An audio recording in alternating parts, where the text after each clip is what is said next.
Today we're going to talk D&D spells Magic Missile. Done to death? The death of your enemies, that is. I'm Nerdarchy Ted. And I'm Nerdarchy Dave. Welcome to Nerdarchy, for nerds, by nerds. Now let's start casting those magic missiles and hope your opponent doesn't use shield.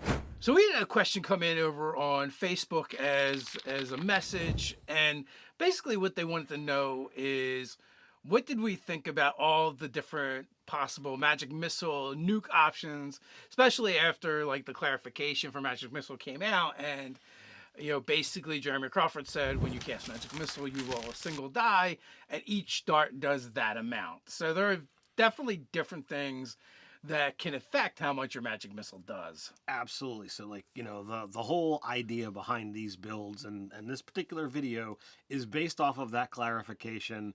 I know this is a very touchy subject for a lot of people out there. So, hopefully, you find this, humorous and interesting and, not the game-breaking things that some people keep talking about. Well, I don't think it'll be game-breaking because, we can do a lot of damage with magic missile when we get up there. Well over 100 points of damage, but we have to upcast the spell, and there's definitely some parameters. And as you pointed out, magic missile can be very easily defeated. Like, you can counterspell it because it's a spell, or you could cast shield, which is even better because it stops magic missile. You don't have to make any checks, any rolls. Doesn't matter what level that magic missile is cast at. First level spell, 9th level spell slot. Shield, first level spell slot stops it. Plus your armor class is increased by 5 until you go on your next turn. So there is a lot of benefits to just getting rid of magic missile via shield as opposed to counter spell. Absolutely. So those are the different things that kind of come into question here. But hey, you like these videos and you'd like to help keep us making more, so why not come over to Patreon and support us over there? As a special thank you, every month you'll receive 5e content for players and DMs alike. We make magic items, build subclasses, races, feats, all kinds of different things, drop-in encounters, maps that we use in our games we throw up there, even print and play magic item cards, and more. All right, so we're going to break down, a bunch of the abilities that can add to the total damage of a single attack or a single, source of damage. So the first one that we're going to look at is Goblin Fury of the Small. Yeah, you get to add your level to the amount of damage to one creature that is bigger than you, basically. So medium or larger. Now, granted, with this, you're only going to add the damage once. It's not going to be per missile, and it's only against that guy right there, not their buddies. So next up, we're looking at Alchemical Savant from the Artificer.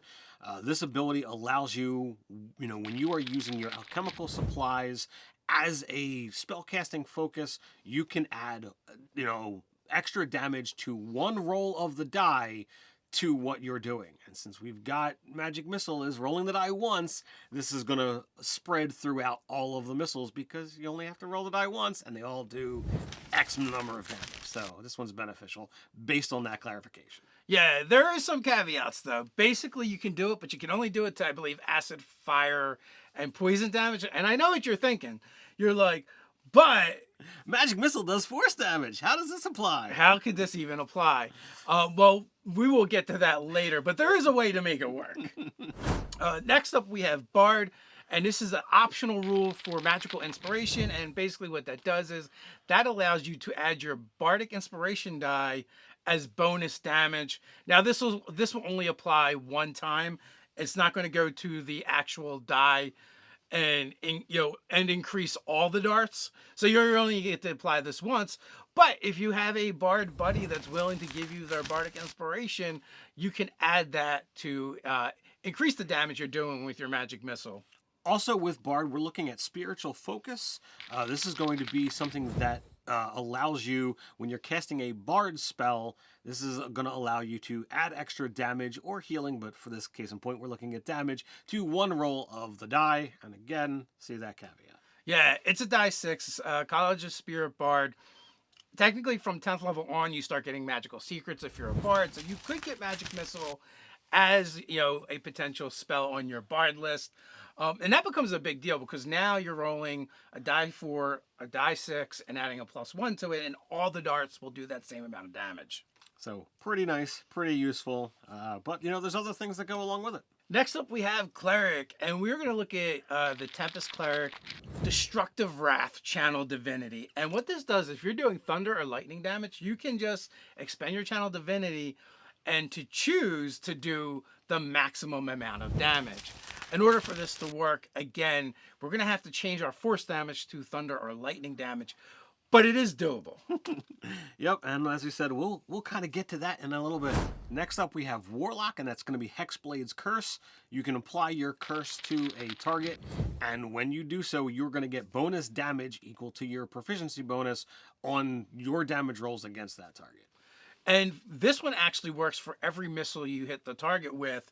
You're going to get that proficiency bonus. So over and over again, it's just delicious. And really, we only really need one level of Warlock to even do this, because no matter what our other classes are, our proficiency bonus is going to be the same no matter what. Yep, those level 1 dips can really make a big change to what it is that you're doing. Next up, we have Wizard with Empowered Evocation. And basically, once you hit 10th level, you can choose to add your intelligence modifier to 1 damage roll for the evocation spell, which Magic Missile is. And we're only rolling the die once to determine our damage. So now, it's going to be, usually it's 2 to 5. Now it's going to be, at this level, we probably haven't maxed out intelligence. We're looking at 7 to 10. So, we're going to roll it once. All of our missiles are going to do that damage. That's, so we're beginning to see how this build really builds upon each other by adding all of these extra little things. And all of these things that we're talking about, obviously, we don't have the levels to get everything, and not everything is going to work well with each other.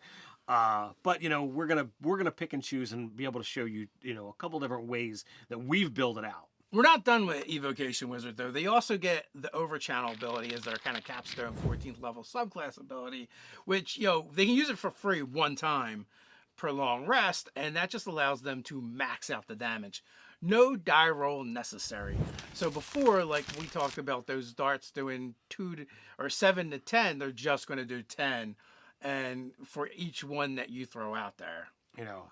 But if you are really itching to just maximize those spells, you can cause necrotic damage to yourself to do so again before you have completed that rest. So if you really need to put the hurt on, you can put the hurt on yourself in order to put the hurt on them.